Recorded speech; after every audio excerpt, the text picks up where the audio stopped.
That Great Business Show, Ireland's best business podcast.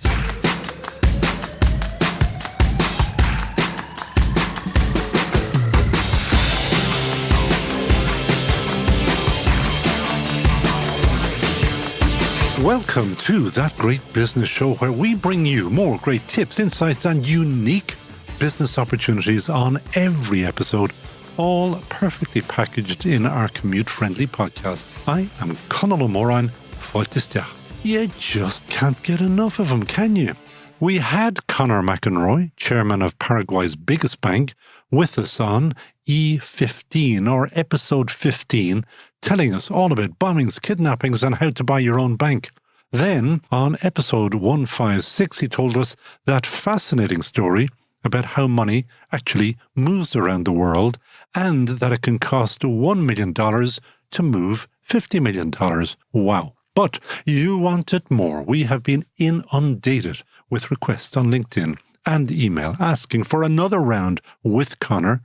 Yes, I agree. I think he is one of our great storytellers, and he has kindly agreed to join us just one more time. Whoever said that business isn't pure entertainment?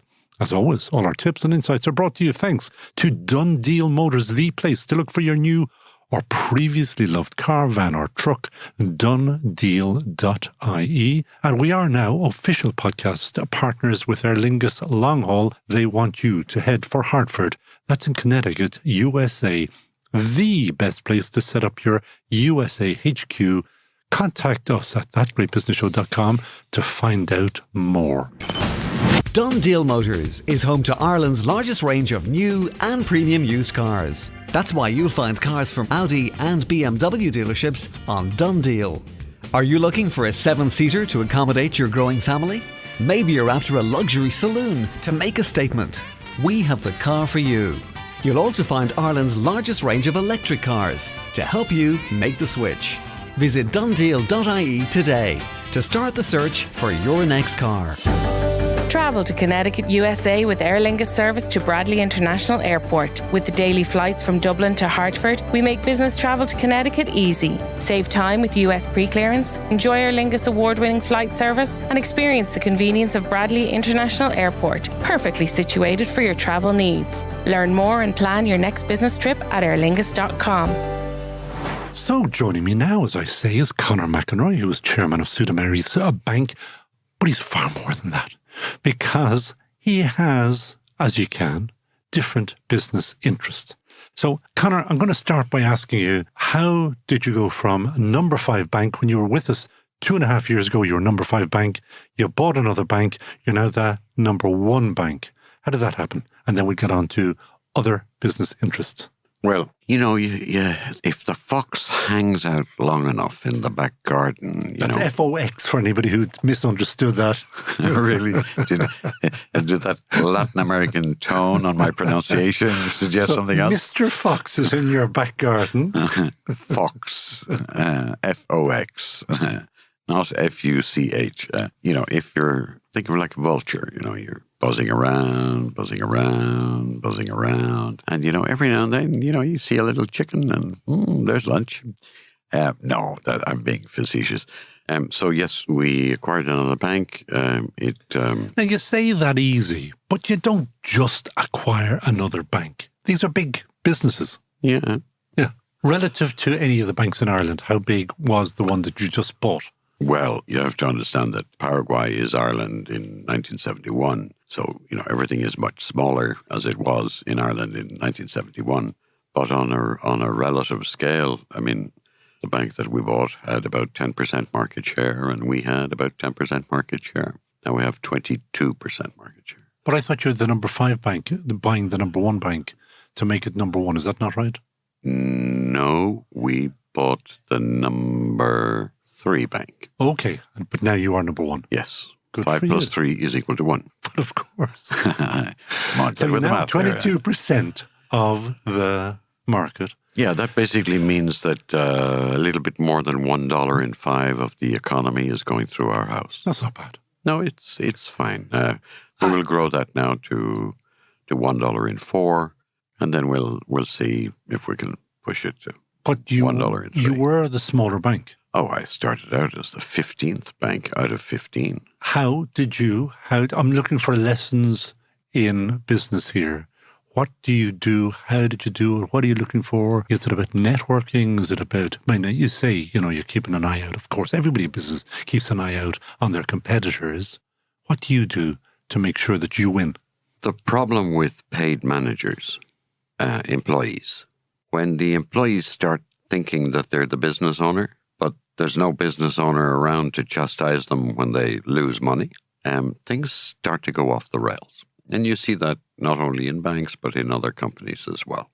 I can entertain you for hundreds of examples. I recall the fellow in the UK who, raided the employee pension funds and went off to Monaco, and the company collapsed. And he's a big business leader. Give me a break. You look at some of the world-class bankers, and then you look up and you see, well, how much have these banks been fined for, including criminal activity?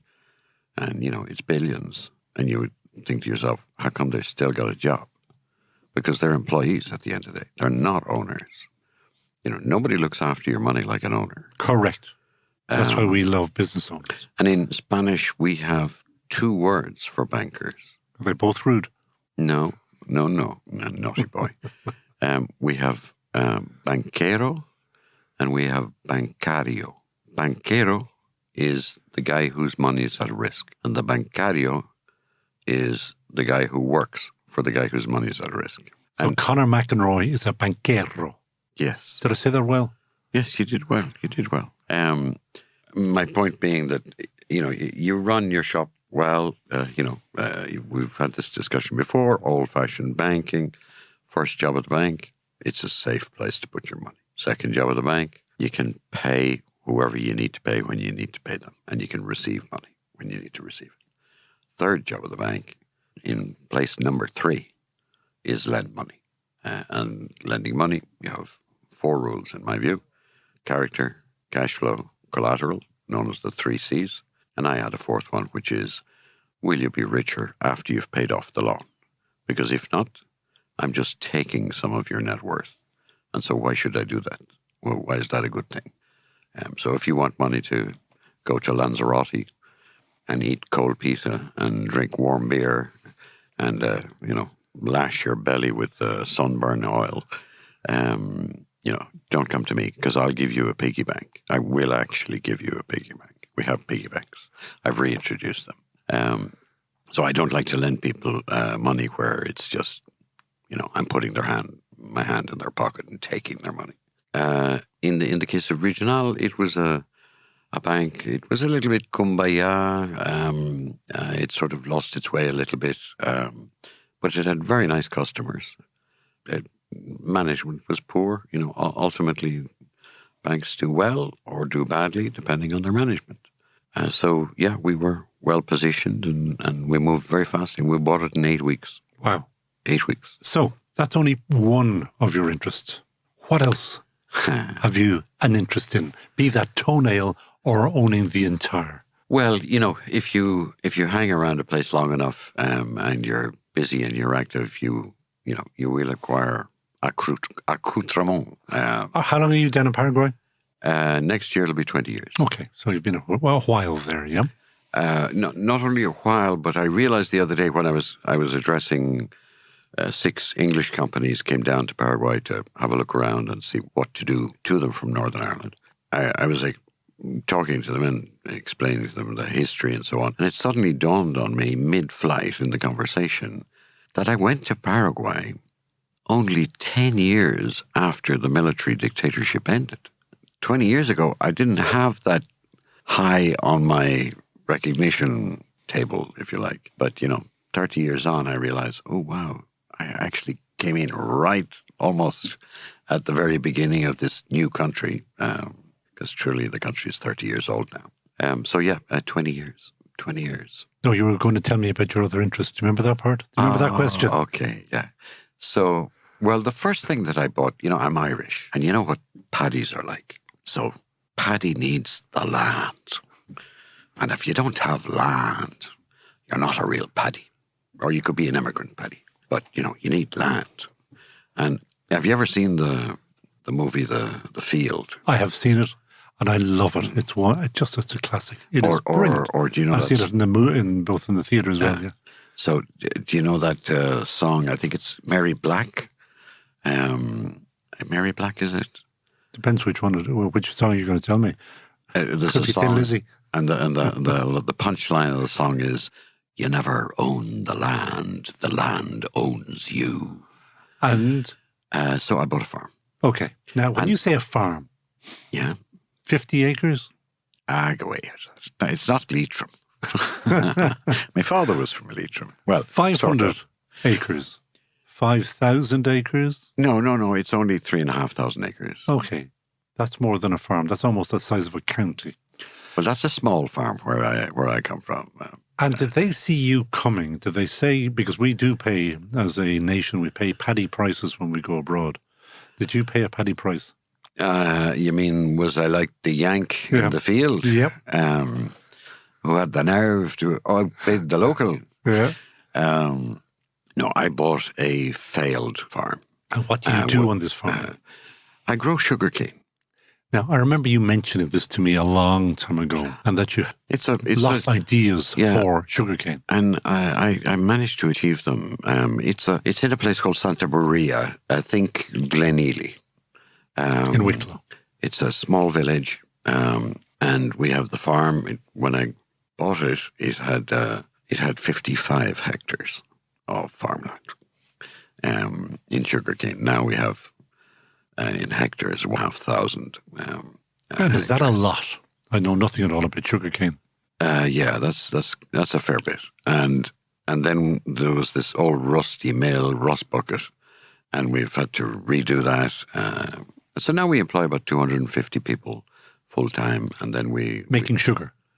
Yes. Okay. So we grow sugarcane. It's very easy. Very easy. It's organic, so no chemicals, no petroleum in the food. So we plant it. We can harvest it 5 times, and then we have to replant. And from a technical point of view, we don't make sugar. We make crystallized, filtered, organic cane juice.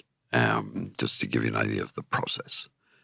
Now we are now, dare I say it, the largest specialty organic sugar company in the world. Wow. We have 24 certifications worldwide for our product and our processes. And who buys your product and your processes? All over. I mean, it's... But who uses it? I mean, So, for example, there's one company that buys our sugar. It's in Shanghai. We send over a container, 2 containers. Of liquid? No, of sugar. Of white stuff? No. Brown stuff? White means if it's white... It's been processed. And I'll tell you a little secret. Please do. Up to 5% of it doesn't have to be sugar. Okay. You can put filler in.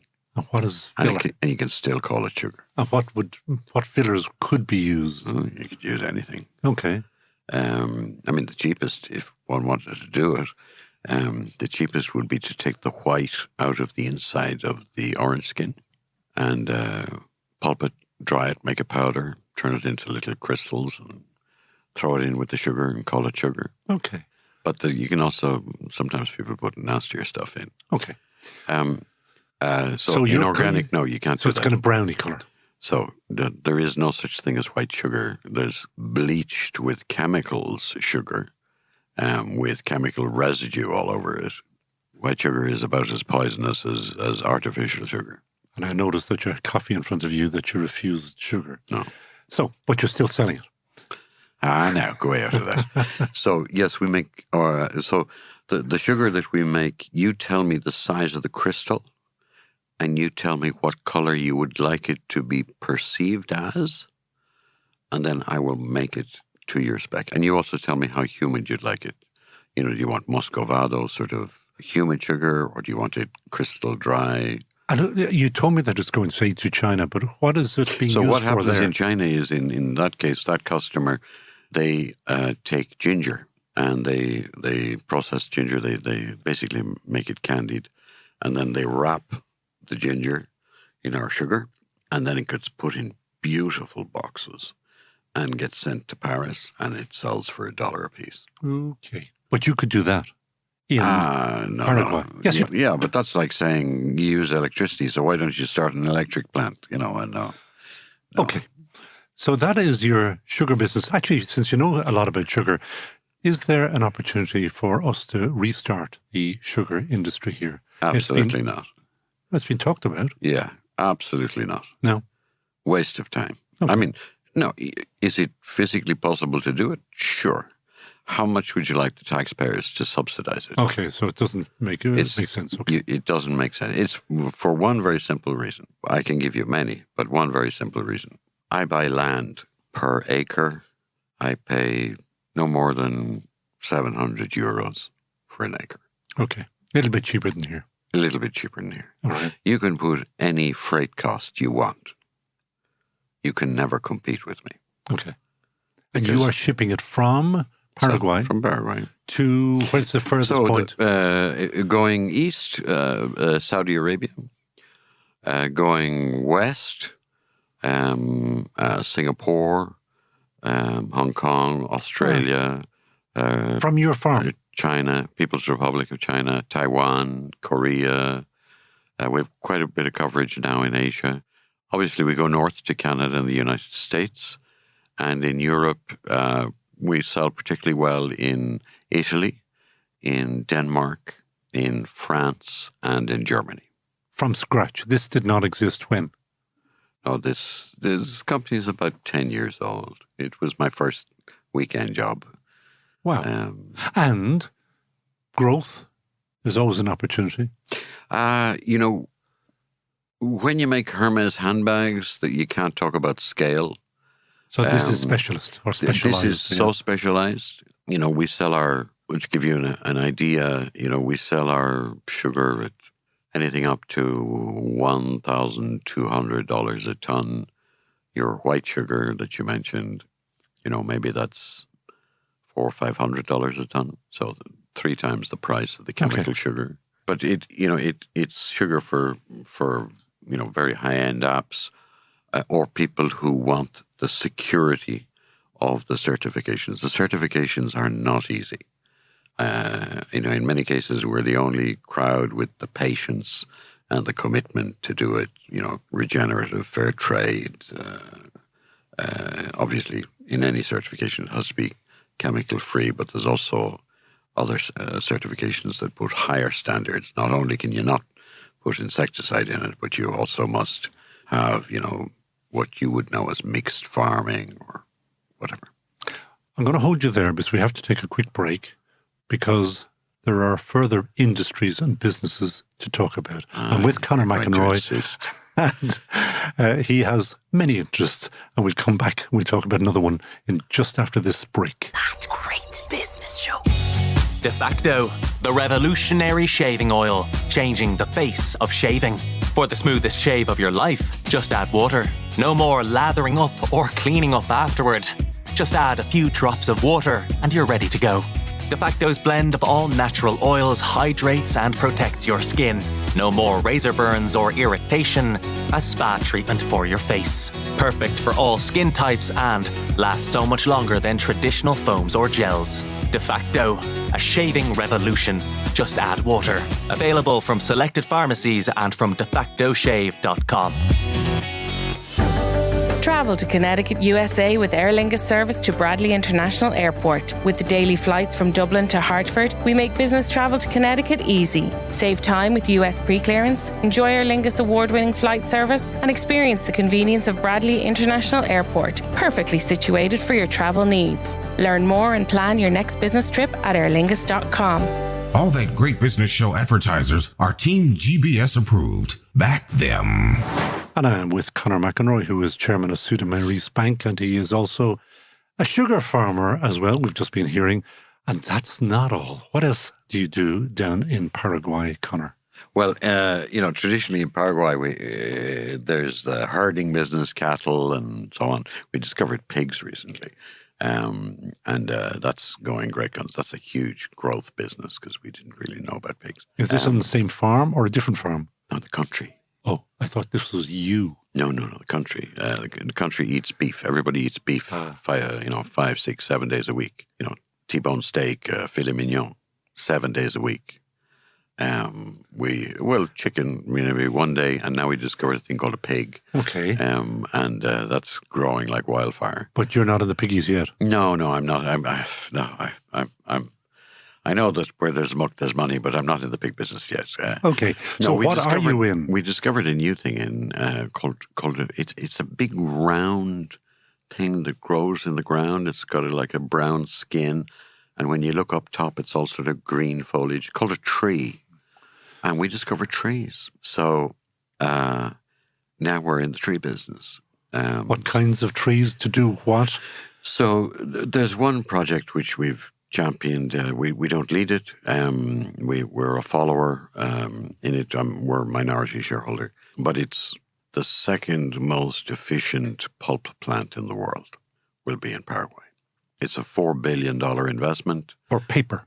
Pulp. And then you can buy the pulp and do whatever you want. You can buy the pulp and make paper, make nappies, make tissues, make whatever. This is just the pulp part. Okay. What kind of trees? 6 varieties, but obviously eucalyptus is the well-known one because it's long fiber pulp. So in the eastern part of Paraguay, let's say the eastern side, which is where it is, there's currently 2.7 million hectares of forest. And we, in the bank, we estimate that there's going to be 1.3 million hectares planted in the next 10 years. So the amount of forestation in the eastern side of the country will jump 50% in the next 10 years. And some of that will be commercial forest. In the case of the company I'm mentioning, Paracel, it's called Paraguay Cellulose. That's starting off with a modest forest of 200,000 hectares. I think 500,000 acres. That's a lot. And that's only the first half. That project will end up with 1 million acres. I think I remember, am I right in saying that Ireland is 32 million acres? Is that right? I think there's some number like that neatly hops into 32 counties type of thing. Yeah. Oh, okay. So that gives you an idea. It's huge. So just this one project is going to forest an entire county. Okay. But there are 2 more underway starting off. So we invested in this company called Paracel, which we're really happy with. And I also invested in a little startup. 3 young fellows came. They came looking for a loan, but it was an unbankable project. And so I sat with them and gave them plenty of airtime, and eventually said to them, "Look, why don't we do this a different way? I can't lend you the money. It's not bankable, but I'll give you the money, and you can buy me out later on." So you're a dragon as well. So yeah, I feel like and what are they doing, these 3 young lads? We call them plantines, so they seedlings. But it's really important. You have to know how to do it and do it very well. So you take a seed and you grow in a tiny little square cup. You're growing what's going to end up being a seriously big tree.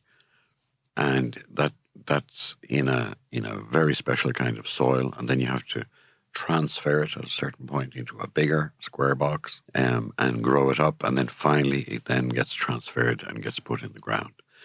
And currently I was with them just before coming over. We've got our production up to 5 million a year. 5 million little trees? Yeah. And that's chunky. So we sell everything we produce. I mean, and sold to whom or to where? It gets sold in Paraguay and into Brazil. Brazil is fast running out of commercial forests and land suitable for commercial forest. Commercial forest land is not good cattle land and it's not good grain land. So it doesn't compete with those 2 activities. But Brazil has sort of run out, at least Mato Grosso del Sul has run out. So they're looking into Paraguay now, and Paraguay has lots of this land. Remember, I told you before, it's the size of California and it's got 6 million people. Empty. Very empty. Sort of. Think of, West Clare. Okay. And there's a lot of it. What else are you in? Did I tell you I was in the beer business? Yes, you did. I was waiting for this. Yes. But you've never told me the details. Yes, we're the partner with a really nice man, Andronico Luxig and Heineken. So you are Heineken in Paraguay now, are you? Yeah, we're currently importing it from Holland, so our margins are, can I say the word, rap with a C? Yes. Our margins are skinny. So we've just approved we're going to build a factory. Wonderful. So we're starting the beer factory process this month. Now, you've gone trees, you've gone sugar, you've gone beer. It's a conglomerate. Sorry, and the bank, of course. A conglomerate. How do you make up your mind as to what is worthy of your time? Well, I think you have to be very careful about being, believing your own Brilliance and shine, to use the 2 letters, BS. Just because you're good at one thing doesn't mean you're good at another. The farm, it took me 10 years to turn that business around. I paid my dues to learn that business. Good lesson. The view on the world is when you have one golden cow, you look after it, and it's very expensive to take your time away from that cow and go. That'd be my thinking. Go looking somewhere else. So go build a bigger bank. Right, and that's frankly what we're doing. We're now number 1, 22% and growing. Who would ever thought? Little boy from the Wicklow Hills, being the largest banker in a country in South America. But there we are. And what we're doing now, given the stage of development of the country, what we've realized is that there are 2 opportunities for us. One is to be the trusted local partner in somebody else's business. What they want is, I need my local Indian scout who's going to make sure I don't mess up and do something stupid and offend people because I don't know the culture or the lie of the land or whatever. So we are positioned and we've accepted a number of invitations to be the trusted local partner. I've had 1 or 2 people come and say, look, I don't care whether it's 5% or 50. I just want the security that you're there to watch my back. Okay, that's fine. The other thing that we're looking at now, which is the reason I'm over, is again, because this is a new frontier market and so on, about to get investment grade, we've decided that we're going to look and see, can we use Ireland, my darling homeland, as a platform to have funds located in Ireland, listed in Luxembourg, for investment in Paraguay, in order to allow foreigners to invest in the country. And I don't mean retail investors. I mean professional investors. But give them the comfort of Irish jurisdiction, Irish law, Irish business practice, Irish formality, Irish bookkeeping, Irish regulation, and on all that goes with similarly a listing in Luxembourg. And, for example, we're talking with 3 companies who want to invest in a specific business, but they'd like to do it through a fund rather than do it directly. And what comforts, besides all what you just mentioned there, what other comforts does that give them instead of just going down there and maybe raising funds over there? 2, cost, and they get us in the bargain. Okay, and I understand that. So we're the custodian. Everybody's just waiting. Size of the fund? I mean, is it chunky? Well, the first one we're looking at would be about 500 million. Euro? Yeah. Or dollars? Yeah. Yeah, whichever. It'll be dollars. That's chunky. Well, it's a good start. And that's the first one. What about the second one? Or the well, third now. one? And that's okay. No, I mean, I was just wondering, when you said first, I always imagine you're already thinking about 2, 3, 4, 5. What can you do with 500 million in Paraguay that you're thinking of doing? You could get a 20-25% stake in a pulp company. And I just happen to have one out the back. It would be enough money to start a forest and then buy a piece of land and keep it there to build the factory later when the forest is grown. Sounds like the kind of investment for pension funds. Yeah, this is pension fund money, and there's also, I didn't realize. I made a quip the other day with some people saying, this pulp is great, but tissue paper, hygiene tissue, toilet paper. Said, what a pity it's not a growth market. And the guy turned and he said, "Oh, you've got it absolutely wrong, Mr. McEnroy. There are," and he trots out, I don't recall the number, however many billion people who don't use toilet paper. Okay. And we estimated that in the next X years, there's going to be another 3.2 billion people using toilet paper. Okay. And I thought, I like those stats. holy cow. We need an awful lot more paper mills. That's just opened up so many opportunities for some smart ass remark. I'll tell you another funny story. So somebody said to me, this plant is being built in a place called Concepcion, where we've previously championed 4 other factories, a cement factory and 2 slaughterhouses. And this latest one, just to build it, requires 8,500 people for a couple of years. And so somebody said to me the other day, "What? That's going to be a boom town. What's a good business up there?" I drew a breath, and I was in a jovial mood. And I said, "Underpants." He said, "What?" I said, "Underpants." I said, "Assume that they're going to change their underpants once a day. That's 8,000 underpants to be washed every day. 16,000 socks if they change the socks every day. Start an industrial laundry. I mean, you don't need a PhD to figure out a good business." They always said about mining, sell the equipment, wasn't that it?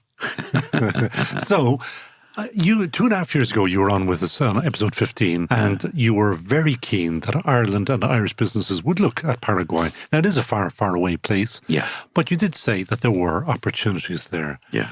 2.5 years later, still opportunities, or have they been snapped up, or no, never too late? No, never too late. The opportunity in Paraguay for Irish companies is, although when you hear me talk, I talk about the country and I'm focused on its exports. But if you look at the GDP, only 11% of the GDP is agriculture. It's predominantly services. So what are the opportunities? Software. Education good there, yeah? No, that's an opportunity. Okay. That's a seriously big opportunity. Then the country has completed a national energy plan, 2050, 2070. And so they've decided that they're going to do a whole lot of public-private partnerships because they don't want to increase the national debt.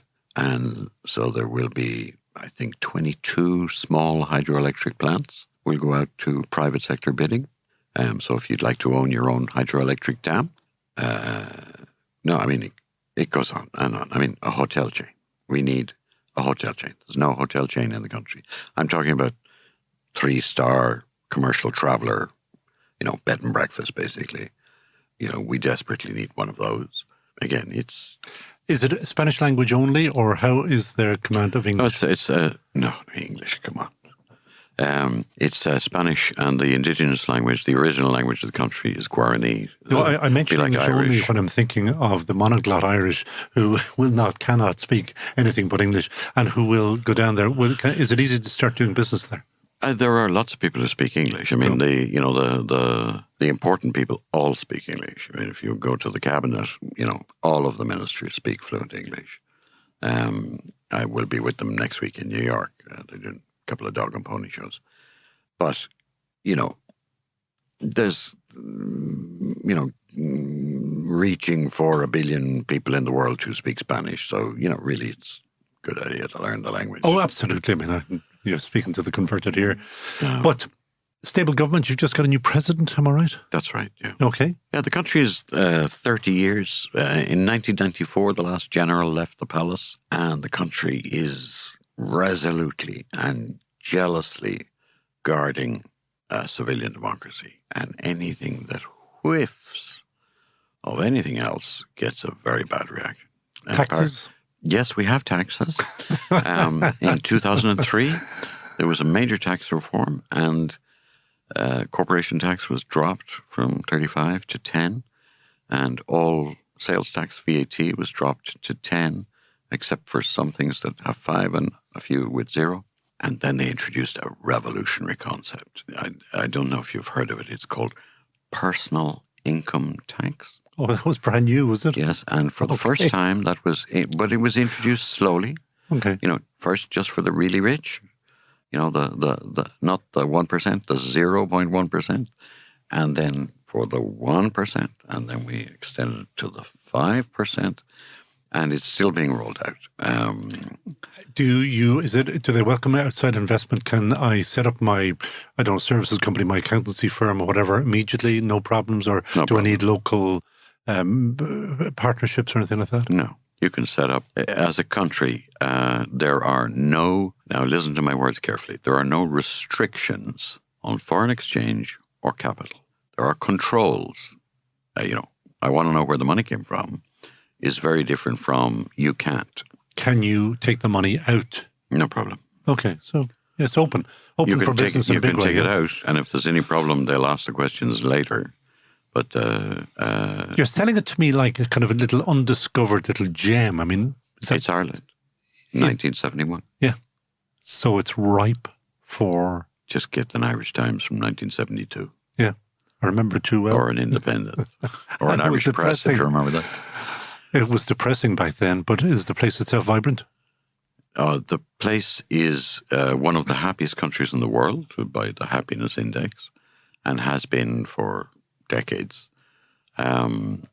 It's a place where what I say is if you can get anything in there. I mean, if you want the Hermes Chevalier dinner service, there's one for sale, $45,000, no problem. So you can get anything. But if you need shopping to be happy, stay here. Because that's not how people make themselves happy there. They make themselves happy by going around to each other's houses and having barbecues.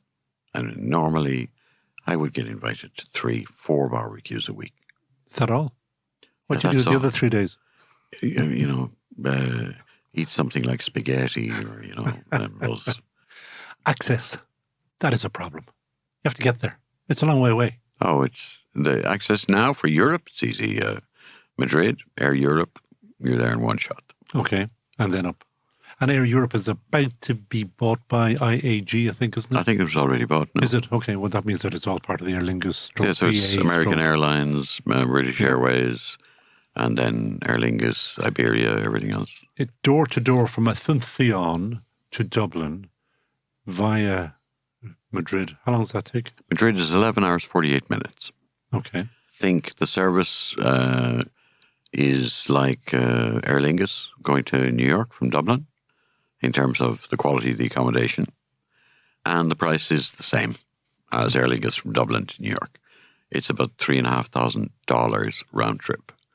And then once you're in Madrid, a flight from Madrid to wherever you're going. Okay. And what if you were to advise, and I know you did this 2.5 years ago, industries that you just say, come on down, it's here. Now, I know you said hotels. Well, I don't understand why Irish whiskey is not marketed like crazy. Is it not? Because, if you don't drink beer, you drink whiskey. And we have Johnny many Walker, whiskey companies on this program, and I'm really amazed that there is an opportunity there. Is there a problem with, I don't know, the margin, or like shipping whiskey is very expensive? Sure. I have some clients who would just love to have a representation of an Irish brand. You heard it here first? No, I mean, your competition, just to give you an idea, your competition is Johnny Walker Red. You know what to say about Johnny Walker? No. Keep on walking. That's a lovely tip, though. Anything else like that? I'm going to get all of our whiskey brands, I'm going to tag them and tell them, get your butts down there. I mean, Jameson has come and they have a representative, but unfortunately the representative also has other interests. Which happens. So their whiskey we had Keeper's Heart, which is the O'Shaughnessy's in St. Paul's, and we had them on, and Brand Nation. That should be sold down there. No, Brand Nation, yes, I know those. Liberties, isn't it? No, Brand Nation was with Middleton. It was with Chief Taster down there, and then he was bought. He was Brilliant episode, actually. We'll listen back to it. Oh, I will. And I know it's the Teelings who are in centre town. Yeah. John Teeling we've had on once. Well, and John or Jack? Well, no, John Senior. Oh, yeah. I know Who him. owns He's a really good guy. Northern Distillery. And, I have a lot of time for John. well, we'll send this on to John Teeling as well. We'll tell him to get his Teeling butt down there as well. He was my hero 30, 35 years ago. Same here. Listen, I could and I will talk to you forever, but we have run out of time. And I won't ask you, because I did ask you before about your hire and a heartbeat, unless you've got something very, very, very clever to say. Do you want to have another hire and a heartbeat? I would hire in a heartbeat, if he was alive, Brian Lenihan. Senior or Junior. junior? Junior. Junior. The late. Junior. Yeah, I mean, what a special guy. he was. And meant to be a lovely, lovely guy, yeah. Ireland's lost the day he left us. Yeah. Good choice again. Okay, that is Conor McEnroy, who is, amongst many other things, I'm now going to describe you as being a backwoodsman, no? I'm a lumberjack. He's a lumberjack. As well as being the chairman drunken banker who of chops trees. Sudameris Bank, but he's also our man in Paraguay, so therefore he is indirectly he's kind of a public servant, aren't you? You are there at the beck and but yes. you're at the beck and call of anybody from Ireland who wants to go down and do business For sure. in Paraguay. For sure. And I'm sure you can also advise on, because you do know a lot of other things about South America. Sure. And your door is open, and you will talk to anybody, I think. But I would say one other thing aside from whiskey. Anybody who is in the tree business should get their butt down to Paraguay yesterday. Don't wait. Get the plane. Figure it out when you get there. To do what? If you're going to have 1.3 million hectares of forest planted in a country that has to learn what to do. We will get you Bob Hamilton, trees.He, on the first plane out of here. Bob is a huge supporter of ours, and I'm sure that there are others as well that we'll send. I know some families, for example, are sending their children to Norway to work for a year in harvesting forests so that they learn, how do you harvest a forest? Okay. Well, Bob knows, because Bob is planting up Lord Dunsany's place, and Bob plants one tree for every episode of this podcast. How about that? So he has 156 trees already planted for us.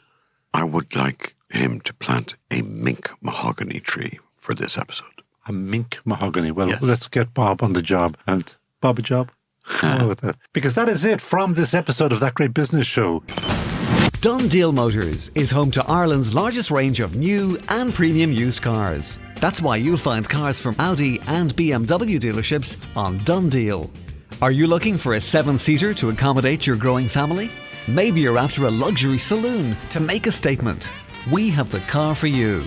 You'll also find Ireland's largest range of electric cars to help you make the switch. Visit donedeal.ie today to start the search for your next car. De facto, the revolutionary shaving oil, changing the face of shaving. For the smoothest shave of your life, just add water. No more lathering up or cleaning up afterward. Just add a few drops of water and you're ready to go. De facto's blend of all natural oils hydrates and protects your skin. No more razor burns or irritation. A spa treatment for your face. Perfect for all skin types and lasts so much longer than traditional foams or gels. De facto, a shaving revolution. Just add water. Available from selected pharmacies and from defactoshave.com.